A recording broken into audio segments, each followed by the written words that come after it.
High, কেমন আছেন সবাই? আশা করি সবাই খুব খুব ভালো আছেন। আজকে এমন একটা বিষয় নিয়ে ডিসকাশন করব,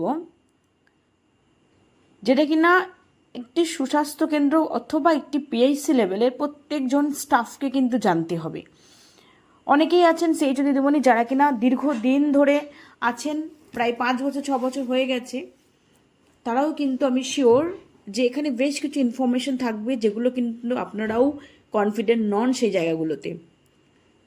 এবং এই ভিডিওটা দেখার পর আমি নিশ্চিত যে আপনাদের অনেক কিছু কনফিউশন ক্লিয়ার হয়ে যাবে। এবং যারা নতুন সিএইচওরা আছেন তাদের মধ্যে কিন্তু অনেক রকম না জানা জিনিস আছে, অনেক ব্যাপারে তারা রীতিমতো নাজেহাল হয়ে আছেন। অনেকে আমাকে মেসেজ করেন, তাদের জন্য কিন্তু এই ভিডিওটা আরও বেশি দরকারি। তাই সবাই একবার দেখে নিন, বিষয়গুলো একটু জেনে নিন, তাহলে দেখবেন আপনি অনেক কনফিডেন্ট ফিল করবেন। কেননা আমি যখন এটা প্রথম দেখেছিলাম, আমারও দেখে কিন্তু পুরোটা দেখে ভীষণ ভালো লেগেছিল, মনে হয়েছিল যে এটা সত্যিই জানা দরকার ছিল। এবং এখানে বেশ কিছু ইনফরমেশন আছে যেগুলো আমাদের জানলে আমাদের পারফরমেন্স তুলতে হেল্প হবে, আমাদের নিজেদের যে কাজগুলো আছে সেগুলো গুছিয়ে নিতে হেল্প হবে। এমনকি আমরা পেশেন্টকে যখন পরিষেবাগুলো দেবো তখন আমরা অনেক কনফিডেন্সের সাথে পরিষেবাগুলো দিতে পারবো। তাই দেখুন, এইটা comprehensive primary health care and সুস্বাস্থ্য কেন্দ্র। এটা কিন্তু এডিএইচএস স্যারের বানানো, ডক্টর এস দত্ত ওনার বানানো, একদম কমপ্লিটলি সমস্ত কিছু এর মধ্যে দিয়ে দিয়েছে, যেটা দেখলে আপনি কোনো বিষয়ে আর কোনো কনফিউশনই আপনার মধ্যে থাকবে না।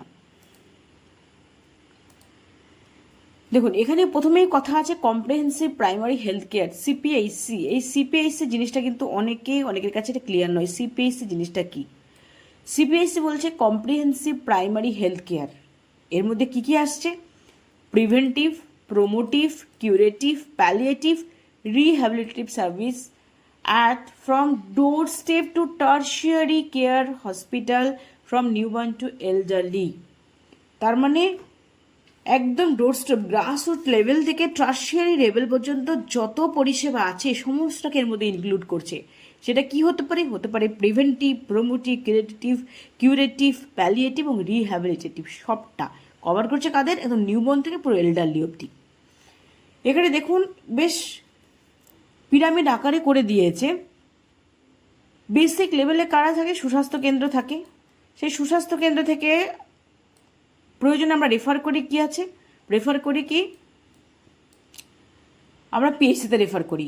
যদি কিনা সুস্বাস্থ্য কেন্দ্রের থ্রু দিয়ে, জানেন সবাই, টেলিমেডিসিনের থ্রু দিয়ে, এনসিডি যদি পেশেন্ট প্রথম ডায়াগনোসড হয় তাহলে তার ক্ষেত্রে টেলিমেডিসিন থ্রু দিয়ে, প্রথম ডায়াগনোসড হলে টেলিমেডিসিনের থ্রু দিয়ে আমরা ডক্টরের হেল্প নিয়ে ডায়াগনোস করি, সাথে মেডিসিন প্রোভাইড করি। যদি এমন কিছু কেস থাকে যেটা আমরা সলভ করতে পারলাম না, তখন কি করা হয়? সে আনমেট যে নিডগুলো সেটা ফুলফিল করার জন্য, অথবা আদার ক্রনিক ডিজিজ থাকলে, যখন লেখা হলো ক্যান্সার বা কিছু আছে, তখন তার ক্ষেত্রে আমরা কিন্তু কী করি? রেফার করি।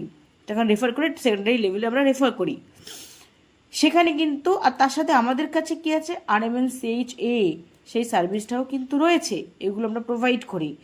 দেন এইখান থেকে, এগুলো হচ্ছে বেসিক লেভেলে রয়েছে। এখান থেকে তারপরে কী করা হয়? রেফারেল চেনে যাওয়া হয় সেকেন্ডারি লেভেলে। দেন সেটা না মিট হলে কোথায়? টার্সারি লেভেলে যাওয়া হয়। সেইখানে কিন্তু আবার স্বাস্থ্যসাথী সেল রয়েছে, যারা কিনা যাদের হেল্প, মনিটারি বেনিফিট এগুলো এসে কিন্তু সেই মানুষগুলোকে, যারা কিনা নিডি, যাতে আউট অফ পকেট এক্সপেন্ডিচার যাতে কম হয় সেটা দেখার জন্য কিন্তু সেখান থেকে আবার তাদেরকে পরিষেবা দেওয়া হয় টার্সিয়ারি লেভেলে গিয়ে। এই যে এখানে দেখুন, এর মধ্যে রয়েছে PMJY, যেটা কিনা বারবার করে এনকোয়াশ ভিজিটে কোয়েশ্চেন আসে যে PMJY এখানে অ্যাপ্লিকেবল কিনা, PMJY আছে কিনা। প্রধানমন্ত্রী জন আরোগ্য যোজনা, এটা কিন্তু আমাদের ওয়েস্ট বেঙ্গলে কি আছে সবাই জানেন? স্বাস্থ্যসাথী। এই স্বাস্থ্যসাথী উল্লেখ করা আছে। আমাদের ওয়েস্ট বেঙ্গলে কিন্তু স্বাস্থ্যসাথী আছে। যে PMJY যেটা অন্যান্য স্টেটে অ্যাপ্লিকেবল, সেটা আমাদের ক্ষেত্রে কি আছে? স্বাস্থ্যসাথী। এটা কিন্তু মনে রাখতে হবে। এবার হচ্ছে সিপিএইচসি থ্রু SSK থ্রু দিয়ে যে comprehensive health care service provide করায়, সেটা কীভাবে আছে দেখুন। কি বলছে প্রথমে? কি component to roll out CPHC roll out করতে গেলে কি লাগছে, কি কম্পোনেন্টগুলো কি? একটা হচ্ছে ইনফ্রাস্ট্রাকচার, পারফেক্ট ইনফ্রাস্ট্রাকচার দরকার আছে। Partnership for knowledge and implementation, financing অথবা provider payment reform, expended service delivery, continuum of care, যে টেলি হেলথ সার্ভিস অথবা রেফারাল থ্রু দিয়ে আমরা কন্টিনিউম অফ কেয়ারটা রাখি, যেটা আমার এখানে আমি প্রোভাইড করছি, যেটুকু পারছি করছি, টেলিমেডিসিনের হেল্প নিয়ে করছি, না বলে রেফার করছি। তার পরবর্তীকালে তার কি হচ্ছে সে দেখিয়েছে কিনা, দেখালো বলে তারপরে তার ফলো আপ পুরো ব্যাপারটা কিন্তু চলে আসছে, কন্টিনিউটি রয়েছে। আর এক্সপ্যান্ডিং হেলথ রিসোর্স কারা, সিএইচও অ্যান্ড মাল্টিটাস্কিং ওয়ার্কাররা, তার সাথে মেডিসিন, এক্সপ্যান্ডিং অ্যান্ড ডায়াগনোস্টিক্স, এগুলো তো রয়েছে, এগুলো সমস্ত কিছুর প্রয়োজন হয়। Community mobilisation and health promotion আর রোবাস্ট আইটি সিস্টেম, এগুলো সমস্তটা কিন্তু কম্পোনেন্ট। এগুলো ছাড়া কিন্তু সিপিএইচসি যে সার্ভিসটা সেটা প্রোভাইড করা পসিবল নয়। এবারে কম্প্রিহেন্সিভ প্রাইমারি হেলথ কেয়ার টিমে কারা থাকছে। হেলথ অ্যান্ড ওয়েলনেস সেন্টার যদি বলা হয়, সুস্বাস্থ্য কেন্দ্র যেটাকে বলছি, সেটা কত পপুলেশন কভার করছে, মিনিমাম 5000, ম্যাক্সিমাম কিছু বলার নেই, অনেকই আছে, অনেক জায়গায় হয়তো ডিভাইড হবে, বাট অনেক জায়গায় এখনও অনেক আছে। এবার সাব সেন্টার টিমে কী আছে, কমিউনিটি হেলথ অফিসার থাকবে, ইন্টিগ্রেটেড বিএসসি, জিএনএম অথবা ব্যায়াম, যারা কেনা হচ্ছে আয়ুর্বেদিক ডক্টর, তারা passed with 4 to 6 months training in BPCCHN or CPHC course. তার মানে কি বলছে, কমিউনিটি হেলথ অফিসার সেটা ইন্টিগ্রেটেড বিএসসি হতে পারে, অথবা জেএনএম হতে পারে, অথবা আয়ুর্বেদিক যে ডক্টররা আছেন তারা থাকেন। এদের মধ্যে কিছু হতে পারে, কিছুজন 6 মাসের বিপিসিসিএইচএন কোর্স নিয়ে এসছে, অথবা কেউ সিপিএইচসি কোর্স করার পর রিফ্রেশমেন্ট ট্রেনিং করার পর জয়েন করেছেন। হলো। আর মাল্টিপারপাস হেলথ ওয়ার্কার কারা আছে, হেলথ অ্যাসিস্ট্যান্ট ফিমেল এবং কমিউনিটি হেলথ অ্যাসিস্ট্যান্ট, তার সাথে যদি 5000 পপুলেশন হয়, পার 1000-এ কিন্তু একজন করে আশা কর্মী। তাহলে যদি আমি 5000 ধরি, তাহলে মিনিমাম 5 আশা ওয়ার্কার কিন্তু ওখানে থাকবে। এটা হচ্ছে টিম। আর হেলথ অ্যান্ড ওয়েলনেস সেন্টার যেটা পিএইচসি এসএসকে, সেখানে কত হবে, পপুলেশন 30,000। আর যদি ইউপিএইচসি হয় তাহলে কিন্তু 50,000। এবার পিএইচসি বা ইউপিএইচসি টিমে কে থাকবে, অ্যাটলিস্ট 1 এমবিবিএস ডক্টর থাকবে, 1 স্টাফ নার্স থাকবে, 1 ফার্মাসিস্ট থাকবে, 1 ল্যাব টেকনিশিয়ান থাকবে। এবার অনেকগুলো মিনিমাম 2 বা 3টে, অনেক সময় 5টাও হতে পারে, আর সাব সেন্টার নিয়ে একটা পিএইচসি কিন্তু তৈরি হবে। এবার যেহেতু 30,000, একটা 6টা যদি হয় তাহলে 5-6 30, তাহলে 6টা তো হতে পারে। আর যদি সাব সেন্টারের পপুলেশন অনেক বেশি হয়, তাহলে 2 বা 3টে পপুলেশনেও কিন্তু একটা পিএইচসি হতে পারে। এবার হচ্ছে কন্টিনিউম অফ কেয়ার। এখানে কী আছে, প্রথমে ফ্যামিলি, হাউসহোল্ড এবং কমিউনিটি লেভেল। সেখানে কী করা হয়, প্রথমে পপুলেশন এমপ্যানেলমেন্ট কীভাবে করা হয়, ফ্যামিলি ফোল্ডার ফিল আপ করে। এই যে ফ্যামিলি ফোল্ডারের যে কলামগুলো থাকে, সেখানে 1 নম্বর প্রথমে head of the family member, owner wife, তারপরে তাদের সন্তান, যে বড় সন্তান তার নাম এবং তার আধার নাম্বার, যা যা আছে সমস্ত কিছু দিয়ে, ফোন নাম্বার, তারপরে জন, এইভাবে টোটাল ফ্যামিলি লোকগুলোকে এই ফ্যামিলি ফোল্ডারে তোলা হয়। এইভাবে এই যে তোলা হচ্ছে, এটাকে বলা হয় এমপ্যানেলমেন্ট, মানে এমপ্যানেলড করা হচ্ছে, ওদেরকে লিস্ট ডাউন করা হচ্ছে। স্ক্রিনিং অ্যান্ড ফার্স্ট এইড, এবং তাদের স্ক্রিনিং করা হচ্ছে, তার নিড অনুসারে ফার্স্ট এইড বা যা পরিষেবা দেওয়া সেটা দেওয়া হচ্ছে। Referral for diagnosis, then screening করা হলো, তার কী প্রয়োজন তার উপর নির্ভর করে তাকে ডায়াগনোসিসের জন্য রেফার করা হলো। Health promotion and education activities, সেটা তাদেরকে দেওয়া হয়, অ্যান্ড বেসিক ফলো আপ সার্ভিসটা দেওয়া হয়। গেল। এবার এইচডব্লিউসিতে যদি চলে আসে, সেখানে কী হচ্ছে, এটা কমিউনিটি লেভেলে গেল। Clinic service for minor elements, referral for complications, telecounselling, counselling and drug dispensation. Then আরও কী কী পরিষেবা হয়, specialist consultation, diagnosis and management of complications, and if necessary refer to secondary or tertiary health care centre. এইবার যদি বলা হয় যে হেলথ প্রমোশন অ্যাক্টিভিটি কী করা হয়, এটা কিন্তু একটা ক্রুশিয়াল কোয়েশ্চেন ফর এনকোয়ারিজ ভিজিট। এনকোয়ারিজ ভিজিটে কিন্তু এই কোয়েশ্চেনটা আস্ক করতে পারে যে দেখা গেল elderly population, infant and children, adolescence and youth, eligible couple, pregnant mother, above 30 population. এই ক্রাইটেরিয়া ধরে ধরে বলতে পারে যে এল্ডারলি পপুলেশন, যেটা কিনা অ্যাবভ 60 পপুলেশন, তাদের জন্য হেলথ প্রমোশন অ্যাক্টিভিটি আপনারা কী করেন। তখন কিন্তু আপনাকে স্পেসিফাই করে বলতে হবে, সব বলে দিলে কিন্তু চলবে না। যদি আমি এল্ডারলি পপুলেশন অ্যাবভ 60 ইয়ার্স ধরি, তাদের জন্য কি করা হয়, lifestyle modification like physical exercise, healthy diet, সেটা নিয়ে বলা হয়। নিউট্রিশন অ্যান্ড সাপ্লিমেন্টেশন নিয়ে বলা হয়। সাইকোসোশ্যাল সাপোর্ট কীভাবে দেওয়া যাবে সেটা, বা শিখিয়ে দেওয়া হয় ভায়োলেন্স অ্যাগেনস্ট এল্ডারলি। এবার এল্ডারলিদের যদি ভায়োলেন্স করা হয় তার বিরুদ্ধেও কিন্তু আমাদের কাজ করতে হবে।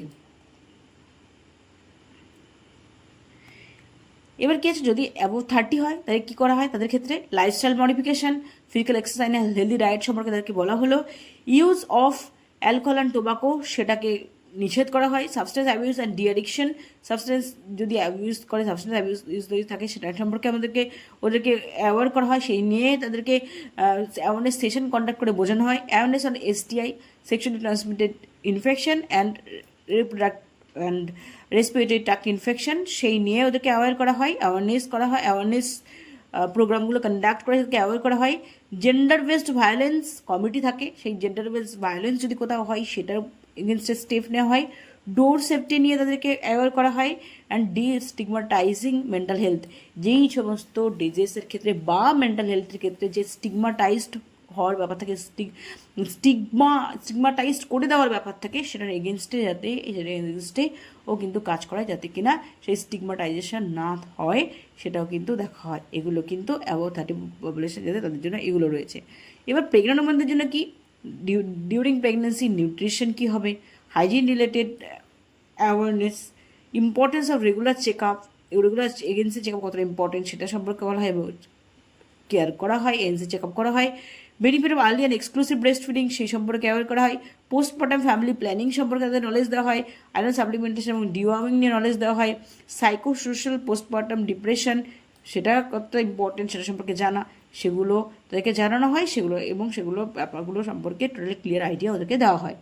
ইনফ্যান্ট অ্যান্ড চিলড্রেন, তাদের জন্য কি হয়, infant and young child feeding যেটা কিনা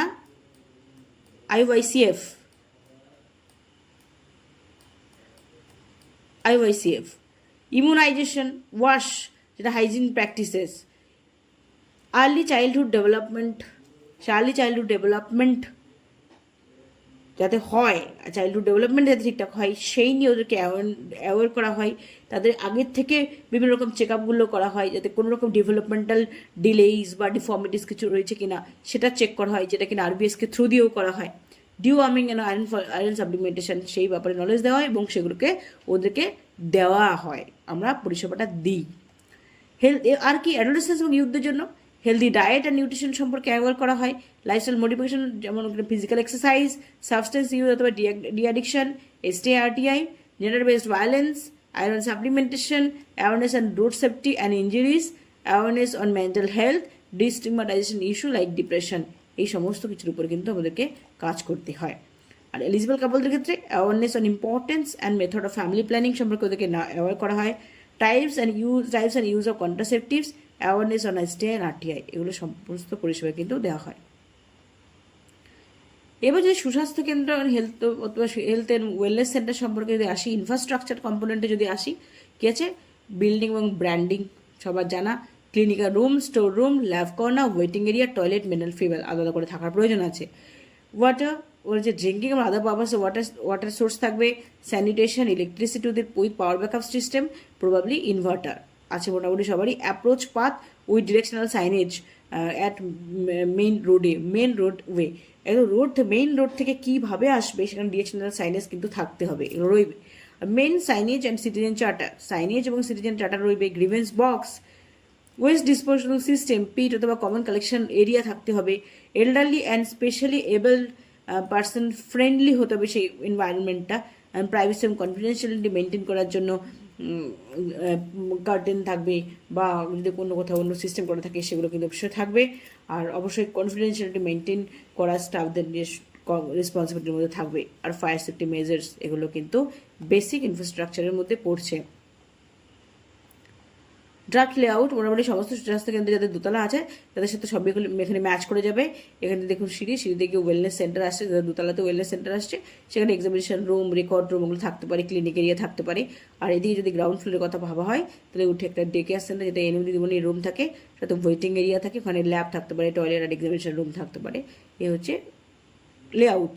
সাবিজ প্যাকেজ কী কী দেওয়া হয় সবার জানা, 7 সাবিজ প্যাকেজের উপর সবার ইনকোয়ারি ভিজিট হয়ে গেছে। Care in pregnancy and child birth, neonatal and infant healthcare services, childhood and adolescence healthcare services, family planning and reproductive health services, screening, prevention and control of NCD for more than 30 years of age group, elderly and palliative care services এগুলো রয়েছে। তার সাথে আর কি আছে, management of communicable diseases including national health program হলো out patient care of acute simple illness and minor elements, basic oral health care services, care for eye, ear and throat problems, emergency medical services, screening and basic management of mental health problems এগুলো কিন্তু সমস্ত সার্ভিসগুলো কিন্তু provide করা হয়।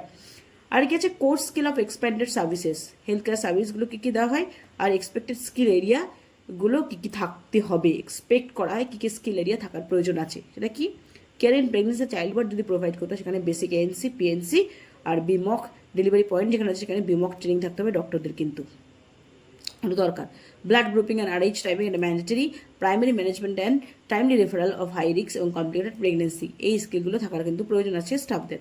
নিউরোটাল and infant হেলথের ক্ষেত্রে কি আছে, management of birth asphyxia, referral of congenital anomalies, identification and management of high risk newborn, low birth weight, preterm, sick newborn and sepsis with referral as required, মানে এইগুলো সম্পর্কে কিন্তু নলেজটা mandatory.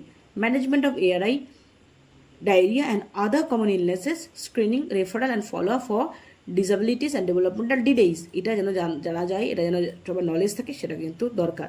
Routine immunisation, AEFI management, এগুলো কিন্তু এই basic কি স্কিলগুলো কিন্তু স্টাফদের প্রত্যেকেই থাকতে হবে, নাহলে কিন্তু চলবে না।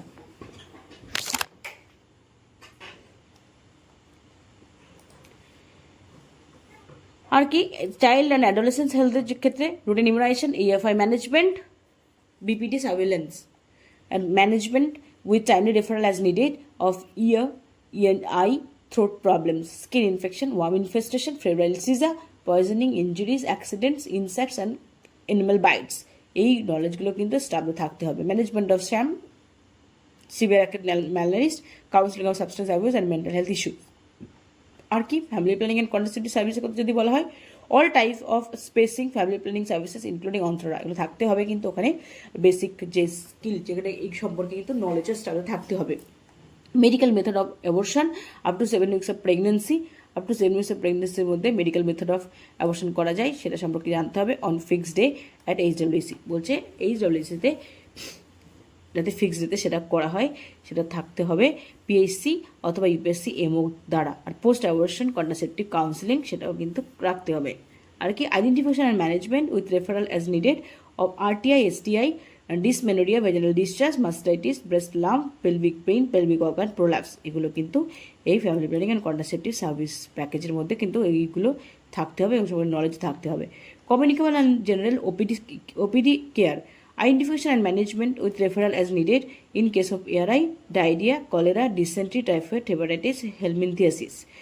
Management of common ache, joint pain, common skin conditions, rash, urticaria, diagnosis or simple collection, treatment as appropriate for that level of care, and follow-up care for vector-borne diseases, malaria, dengue, chikungunya, filaria, kalaja, Japanese encephalitis.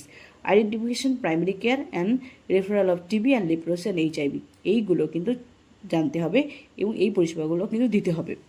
Non communicable disease সম্পর্কে যদি বলা হয়, screening, early diagnosis with referral when ever necessary of hypertension, diabetes, oral based cancer, oral based cervical cancer, screening and follow up care of occupational diseases যেমন নিউমোকোনিয়াসিস, dermatitis, lead poisoning, fluorosis, respiratory disorder যেমন COPD, asthma and epilepsy, confirmation referral for de-addiction, tobacco, alcohol এবং substance abuse. Mental হেলথের ক্ষেত্রে কী বলা যাবে, screening of mental health, difference between CMD and SMD, detection and referral of patients with severe mental disorders and referral to de-addiction center, dispense follow-up medication by the psychiatrist, counselling and follow up of patient with severe mental disorder যদি থাকে তার ক্ষেত্রে কিন্তু এই medicine ডিসপেন্সের ব্যাপারটাও কিন্তু দেখতে হবে। আর কি আছে, care for common ophthalmic and ENT problem, সেক্ষেত্রে কি থাকতে হবে, screening of visual acuity, screening for visual acuity, near and distant vision, colour vision, blindness, এগুলো যে তার মানে near vision chart, colour vision chart, এগুলো কিন্তু সমস্ত কিছু থাকতে হবে, স্নেল চার্ট, এগুলো সব থাকতে হবে কিন্তু।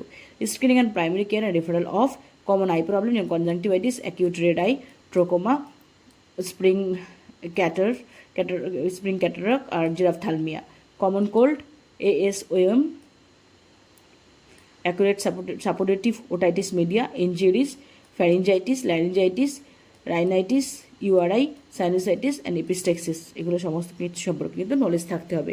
আর detection of hearing impairment and deafness with referral and common diseases like otomycosis, otitis externa, ear discharge, etc. এবং ম্যানেজ কমন থ্রোট কমপ্লেন্টস যেমন tonsillitis, pharyngitis, laryngitis, sinusitis. First aid for injury or stabilization and then referral. Identification referral of throat swelling, discharging ear, blocked nose, hoarseness and dysphagia. Basic oral health care মধ্যে কি থাকছে? Screening for gingivitis, periodontitis, malaculation, dental caries, dental fluorosis, dental caries, periodontal diseases, malaculation, aphthous ulcer, candidiasis and glossitis and oral cancer with referral. Counseling for tobacco cessation and referral to tobacco cessation center. এগুলো কিন্তু basic oral health কেয়ারের মধ্যে থাকতে হবে।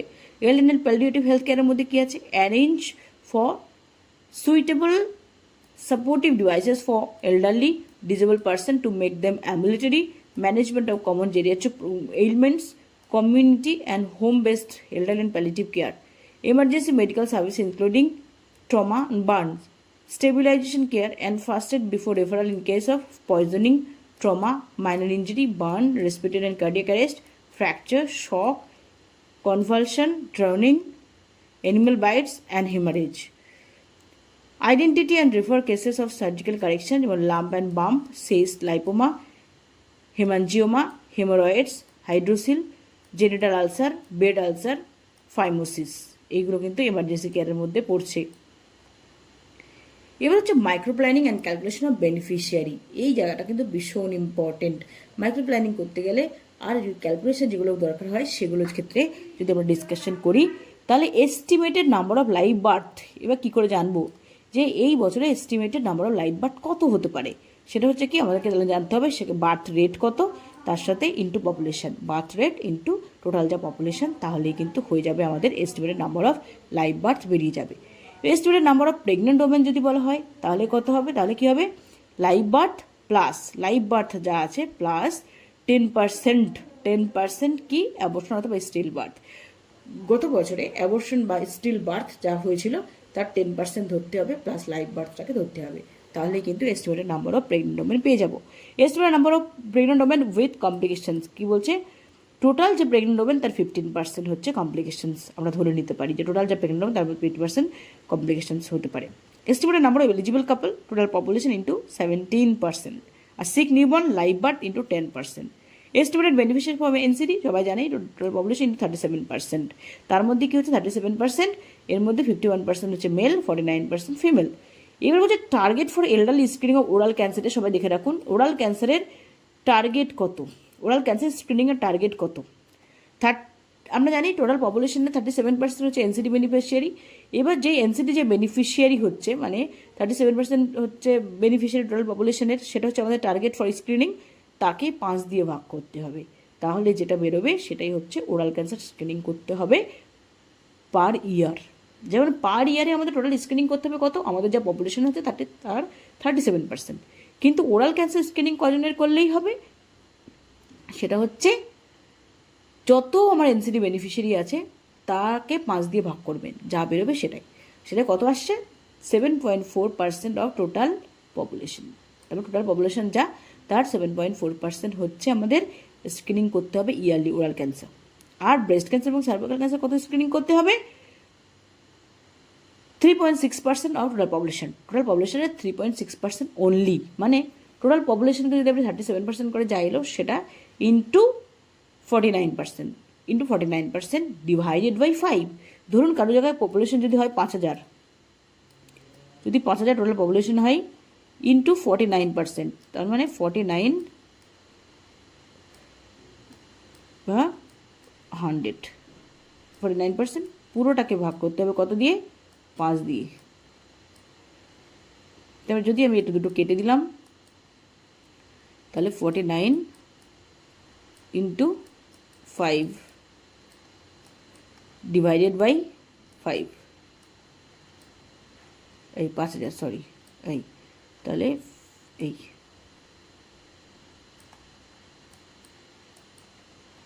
10, তাহলে 490 কিন্তু হচ্ছে, হিসেব মতো 490। যদি 5000 হয় তাহলে 49% যদি আপনি করেন তাহলে দুটো শূন্য চলে গেলে, এখান থেকে গেলে হলো 10 হলো, তাহলে 490 আসছে কত 490। তার মানে আপনার এক বছরে আপনার ব্রেস্ট ক্যান্সার এবং সার্ভাইকাল ক্যান্সার আপনাকে টোটাল স্ক্রিনিং করতে হবে 490, যদি 5000 পপুলেশন হয়। এভাবে কিন্তু করতে হবে, total population into 49% divided by 5, সেটা আলটিমেটলি আসছে 3.6% অফ টোটাল পপুলেশন। এবার এখানে অ্যাক্টিভিটি শিডিউল দেওয়া আছে, মানডে টু ফ্রাইডে কী কী কাজ, কার কী কাজ হবে সেটা দেওয়া আছে। অনেকের কাছে এটা জানা আছে, অনেকের কাছে এটা রাখাও আছে। আপনারা এটা কেয়ারফুলি দেখে নেবেন এবং সেই হিসেবে আপনারা কাজ করবেন। যদিও এই রুটিন মাফিক সমস্ত কিছু করা পসিবল হয় না, কারণ অনেকে এর মধ্যে অনেক রকম অ্যাক্টিভিটি চলে আসে, কিন্তু এটা আপনাদের কাছে রেখে দেবেন, তাহলে দেখবেন আপনাদের সুবিধা হবে। এটাকে সুন্দর করে প্রিন্ট আউট করে রেখে দেবেন। স্যাটারডের কী আছে, স্যাটারডে যে অ্যাক্টিভিটি শিডিউল, সেই Saturday activity schedule first Saturday যেটা হয় সেটা হচ্ছে ব্লক MIS হয়, মেডিকেল উইথ মেডিকেল এডুকেশন সেটা হয়। সেক্ষেত্রে CHO ফার্স্ট এন এবং সেকেন্ড এন প্রেজেন্ট থাকে। Second Saturday CHO first N এবং সেকেন্ড এন প্লাস আশা থাকে। এক্ষেত্রে PH মিটিংয়ে পাবলিক হেলথের মিটিং হয়, আশা কনভার্জেন্স মিটিংও হয়। আর থার্ড স্যাটারডে যেটা হয় সেটা কিন্তু সুস্বাস্থ্য কেন্দ্রে বসে হয়। সুস্বাস্থ্য কেন্দ্রে কী বসে হয়, convergence meeting with anganwadi, self help group এদের সাথে হয়। আর রুটিন সাবসেন্টার অথবা HWC ক্লিনিক হয়, সেই স্পেশাল কমিউনিকেবল ডিজিজের উপর স্পেশাল ফোকাস দিয়ে CHOরা কিন্তু সেটা করবে।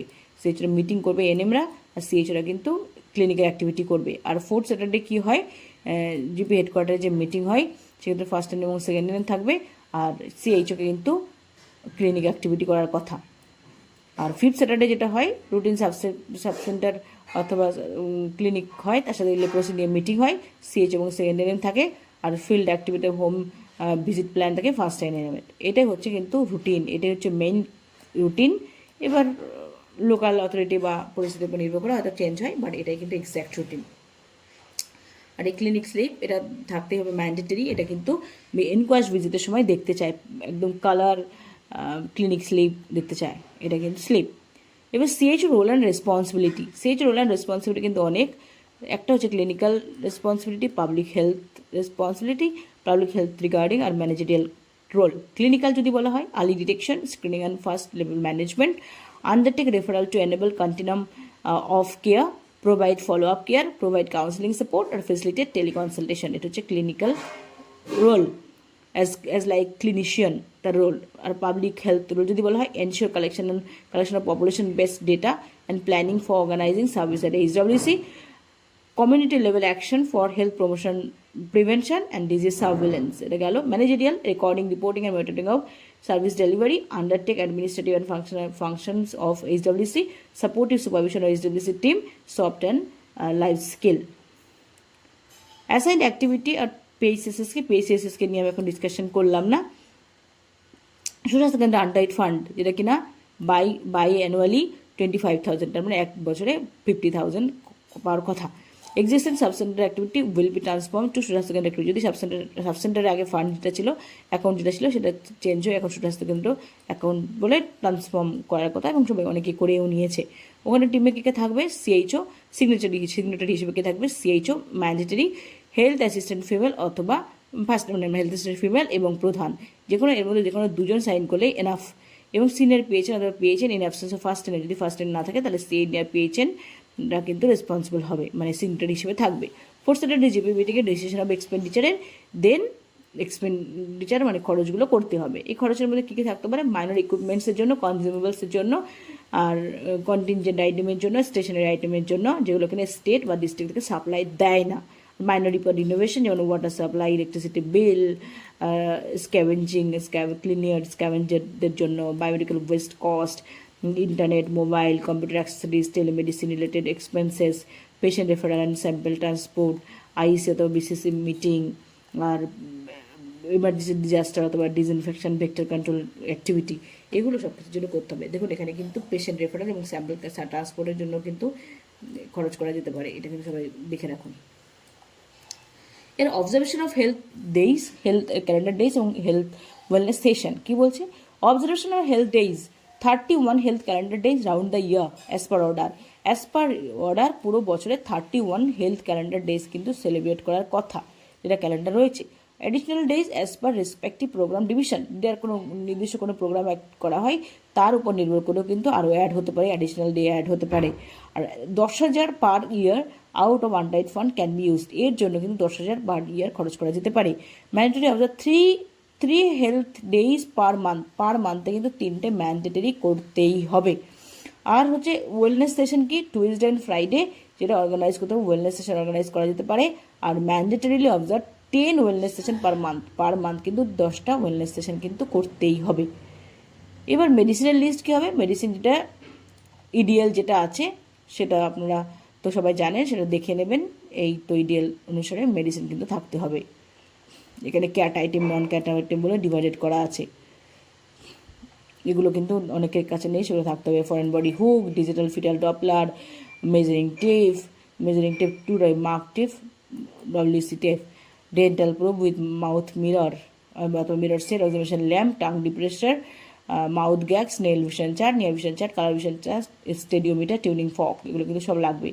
আর যে সমস্ত ডায়াগনস্টিক ফেসিলিটি কী থাকতে হবে, হিমোগ্লোবিন এস্টিমেশন যাতে থাকে, urine test for pregnancy, urine test for glucose and protein, blood sugar, malaria test, smear and RDT, HIV antibodies to HIV 1 and 2, water testing for faecal contamination and chlorination, যেটা H2S, এভাবে H2S এটা কিন্তু আশাদিদিরা করে।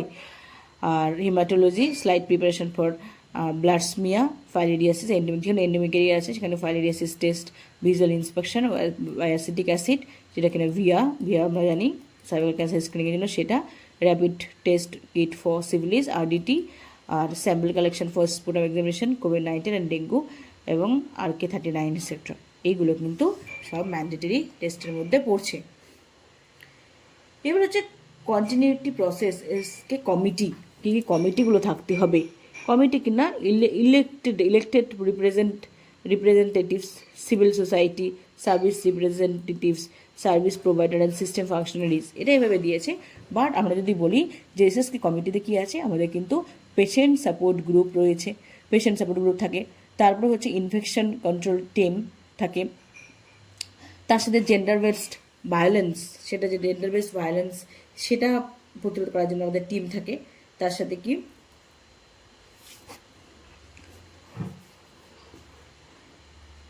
Disaster ম্যানেজমেন্টের team থাকে।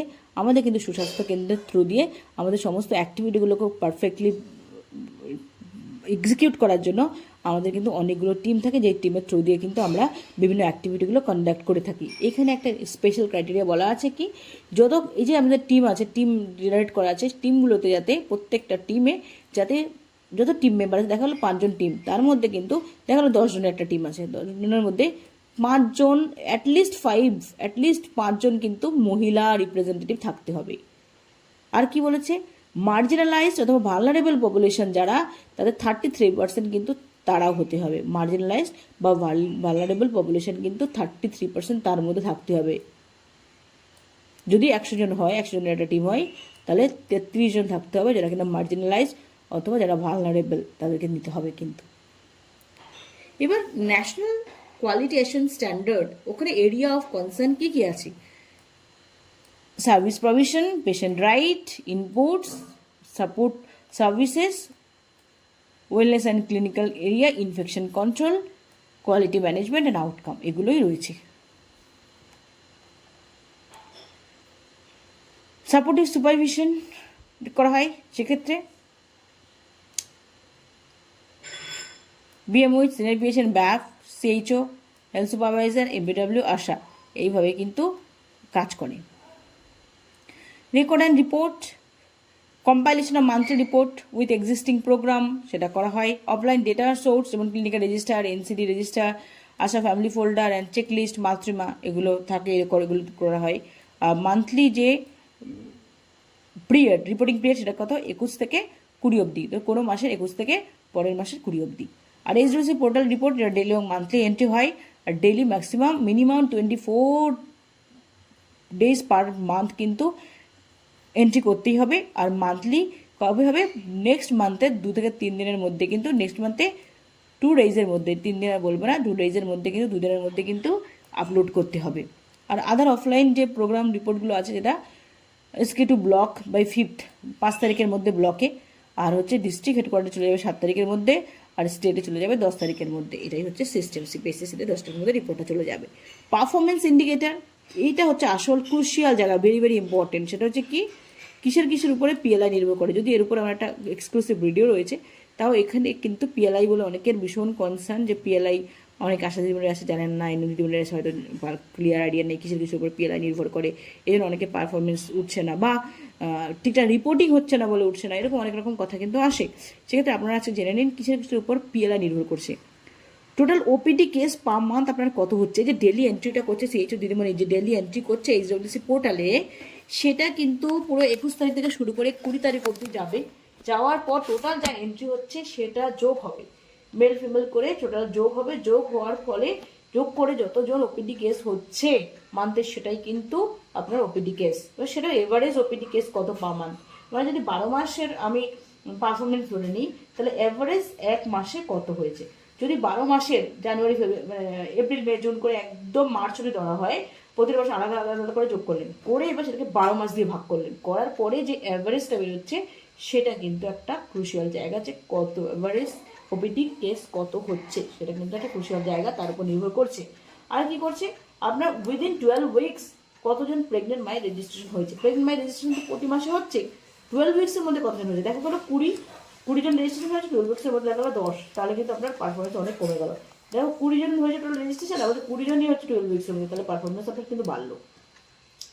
আর কি, কতজন কমপ্লিট এনসি নিয়েছে, মানে 4 এনসি, 4টে এনসি চেক আপ করার কথা, মিনিমাম 4টেই নিয়েছে। হাই রিস্ক কতজনকে আইডেন্টিফাইড হয়েছে, তার মধ্যে কতজনকে আপনি ফলো আপে রেখেছেন। দেখা গেলো হাই রিস্ক কেস এসছে 5, তার মধ্যে আপনি ফলো আপ একজনকেও করেননি, তাহলে আপনার 0। আর যদি ফলো আপ 5 জনকে করে থাকেন, তাহলে আপনি কিন্তু নাম্বারটা পাবেন, কেন 5 জনকে এখানে করার কথা। 6 থেকে 7টা এসবিএনসি ভিজিট কতজন পেয়েছে, কতজন নিউবর্ন পেয়েছে সেটা। ফুল ইমিউনেশন কতজন পেয়েছে, ফুল ইমিউনেশন টার্গেট কত ছিল, আর পেয়েছে কতজন, তার উপর নির্ভর করে কিন্তু পার্সেন্টেজ। কমপ্লিট ইমিউনেশন টার্গেট কতজন পেয়েছে, তার উপর নির্ভর করে পার্সেন্টেজ, বুঝতেই পারছেন। যদি কিনা টার্গেট অনেক, আপনি অ্যাচিভ করেছেন অল্প একটু, তাহলে আপনার পার্সেন্টেজও কমে যাচ্ছে। এবার teenage couple protection by modern family planning method. আর কি বলছে, 5 থেকে 10 বছরের যে বাচ্চারা আছে, চিলড্রেনরা আছে, যেটা কিনা ওরা জুনিয়র উইপস নিচ্ছে, মানে পিঙ্ক আইভি ট্যাবলেট নিচ্ছে, তাদের টার্গেট কতজন পিঙ্ক আইভি ট্যাবলেট নিয়েছে, সেটার উপরে কিন্তু পার্সেন্টেজ, সেটার উপরে কিন্তু পিএলআই নির্ভর করছে। এনসিডি এলিজিবল পপুলেশন কত আছে, আর এনসিডি স্ক্রিনিং কত হয়েছে, সেটা। কতজন নিউ হাইপারটেনশন এবং ডায়াবেটিস কেস আইডেন্টিফাই হয়েছে, কতজনকে স্ক্রিনিং করেছে, তার মধ্যে কতজন হাইপারটেনশন এবং ডায়াবেটিস হিসেবে আইডেন্টিফাইড হয়েছে বা ডায়াগনোসড হয়েছে, তার মধ্যে গত 6 মাস ধরে কতজন ওষুধ খাচ্ছে, গত 6 মাস ধরে কতজন ওষুধ খাচ্ছে, এবং তাদের মধ্যে কন্ট্রোল কতজনের হয়েছে। দেখা গেল ওষুধ খাচ্ছে কতজন, 10 জন, কন্ট্রোল হচ্ছে মাত্র 2 জন, তাহলে পার্সেন্টেজ এখানে কিন্তু কমে গেল। প্রিজামটিভ টিবি কেস আপনি কতজনকে রেফার করেছেন, মিনিমাম 5 জনকে কিন্তু রেফার করতেই হয়, কতজনকে রেফার করেছেন। ম্যালেরিয়ার জন্য আপনি কতগুলো ফিভার কেস কত পেয়েছেন, তার মধ্যে ম্যালেরিয়ার জন্য কতজনকে আপনি আরডিকে করেছেন অথবা স্লাইড করেছেন, সেটা কিন্তু দেখা গেল আপনার ফিভার পেয়ে গেলেন 20টা, বাট আপনি আরডিটিও করলেন না, ম্যালেরিয়ার জন্য স্লাইডও নিলেন না একজনেরও, তাহলে গেল। আর যদি 20 জনের মধ্যে আপনি যতজনকে সিমটোমেটিক মনে হয়েছে, যতজনকে নেওয়ার দরকার ম্যালেরিয়ার জন্য সবই করেছেন, সবজনকে সেভাবে করেছেন, আরডিটি করেছেন অথবা আপনি স্লাইড করেছেন, তাহলে আপনার পার্সেন্টেজটা বাড়লো। এবারে পারফরমেন্স লিঙ্ক ইনসেন্টিভ সেটা কিভাবে পাওয়া যায়, এটা কিন্তু কোয়ার্টারলি আসে, আর হচ্ছে সিএইচও 15,000 পাবে, আর এমপিডব্লিউ 4,500, আর আসা হচ্ছে 3,000। এইখানে আপনার কিন্তু স্ল্যাব থাকে, 4টে স্ল্যাবে আছে, 4টে স্ল্যাবে কিন্তু আসে। কি বলছে, মিনিমাম আপনার পিএলআই পার্সেন্টেজ, মানে পারফরমেন্সের পার্সেন্টেজ মিনিমাম 60% হতে হবে, তবে আপনি টাকা কিছু পাবেন, যা পাওয়ার তার থেকে 60% পাবেন, মানে পার্সেন্টেজ আপনাকে 60% হতে হবে। যেমন 61 থেকে যদি 70 হয়, তাহলে আপনি 60% পিএলআই পাচ্ছেন, 71 থেকে 80 হলে আপনি 70% পিএলআই পাচ্ছেন, 81 থেকে 90% পার্সেন্টেজ হলে আপনি 85% পাচ্ছেন, 90-র উপরে যদি হয়, 91-এর উপরে যদি হয়, তাহলে আপনি ফুল পিএলআই পাচ্ছেন। আর ম্যাক্সিমাম অ্যাটেন্ডেন্স কত থাকতে হবে, ওই কোয়ার্টারে ম্যাক্সিমাম কিন্তু আপনাকে 75 ডেজ 75% অ্যাটেন্ড করতে হবে, মানে আপনার প্রেজেন্স থাকতে হবে, নাহলে কিন্তু হবে না। এটা কিন্তু 2 to 3% cross verification by block level, block সেটা ক্রস ভেরিফিকেশন করবে, এবং সেপারেট যে পোর্টাল SKMS এর পোর্টালে এন্ট্রি থাকতে হবে, সেটার উপর নির্ভর করেই কিন্তু, ভুলভাল এন্ট্রি হলে কিন্তু হবে না, তার উপর নির্ভর করেই কিন্তু আপনি পিএলআই পাচ্ছেন। এবার ABHWC পোর্টাল এবং মোবাইল অ্যাপ কি রয়েছে, সেই অ্যাপগুলো সম্পর্কে সবাই মোটামুটি জানা আছে, সেই অ্যাপগুলো সবাই দেখে নেবেন। আর ডেলি রিপোর্ট হয়, সার্ভিস ডেলিভারি রিপোর্ট হয়, ওয়েলনেস রিপোর্ট হয়, যেমন কিনা ডেলি এন্ট্রি রিপোর্ট হয়, সার্ভিস ডেলিভারি রিপোর্ট হয়, ওয়েলনেস রিপোর্ট হয়, এগুলো সব রিপোর্ট করতে হবে। SKMS পোর্টাল, যেটা কিনা পারফরমেন্স লিঙ্কড ইনসেন্টিভের জন্য SKMS পোর্টাল, যেটা কোয়ার্টারলি টিম বেসড ইনসেন্টিভ আসে। আর বেসিক পার্সোনাল যারা থাকে তারা CHO, health assistant female, second N এবং আশাকর্মী থাকে। আর তার সাথে অ্যাটেন্ডেন্স তো নির্ভর করছে, এগুলো আপনারা সবাই জানা, সেগুলো ভালো। এইবার কি বলছে, ABHWC portal state ranking criteria, state কিভাবে র্যাঙ্কিং করবে, কোন স্বাস্থ্য কেন্দ্র কেমন বাকি আছে সেগুলো। আবার হেলথ রিসোর্স পার্সন কতজন আছে, ট্রেনিং কতজনের কমপ্লিট হয়েছে, ব্র্যান্ডিং কমপ্লিট হয়েছে কিনা, অ্যাভেলেবেল মেডিসিন কত আছে, ডায়াগনস্টিকগুলো সব অ্যাভেলেবেল আছে কিনা, পপুলেশন এনুমারেশন ঠিকঠাক করে হচ্ছে কিনা, NCD সার্ভিস প্রোভাইড করা হচ্ছে কিনা, IT এনেবেলড কিনা, টেলিকনসালটেন্সি হচ্ছে কিনা, ওয়েলনেস অ্যাক্টিভিটি স্টার্ট করেছে কিনা, এবং যে ডেলি এন্ট্রিগুলো হয় লাস্ট মান্থে 24 ডেলি এন্ট্রি আছে কিনা, এগুলো সমস্ত কিন্তু আপনাকে দেখবে। এবং আপনি লাস্ট মান্থে যে ডেলি রিপোর্ট করেছেন সেটা আপনি সঠিক সময়ের মধ্যে করেছেন কিনা, সেগুলো কিন্তু কতগুলো স্বাস্থ্য কেন্দ্রে করেছে এক একটা স্টেটে বা এক একটা ব্লকে, সেগুলো সমস্ত কিছু দেখে কিন্তু র্যাঙ্কিংগুলো হয়। এই ছিল আজকের ভিডিও। যদি আপনাদের জন্য হেল্পফুল মনে হয়, আপনাদের মনে হয় যে হেল্পফুল হয়েছে, সত্যি খুব দরকারি এবং অনেক কিছু জানতে পেরেছেন, তাহলে অবশ্যই একটা লাইক করবেন। আর যদি কারোর মনে হয় এই যে PPTটা আপনাদের দরকার, তাহলে অবশ্যই আমাকে কমেন্ট করতে পারেন, আমি আপনাদেরকে শেয়ার করে দেবো। এটা কিন্তু আমার একটা গ্রুপ থেকে পাওয়া, হোয়াটসঅ্যাপ গ্রুপ থেকে পাওয়া, আমার মনে হয়েছে খুব ক্রুশিয়াল, ডিসকাশন করা দরকার, তাই আমি ডিসকাশন করে দিলাম। ভালো থাকবেন সবাই, বাই, দেখা হবে নেক্সট ভিডিওতে।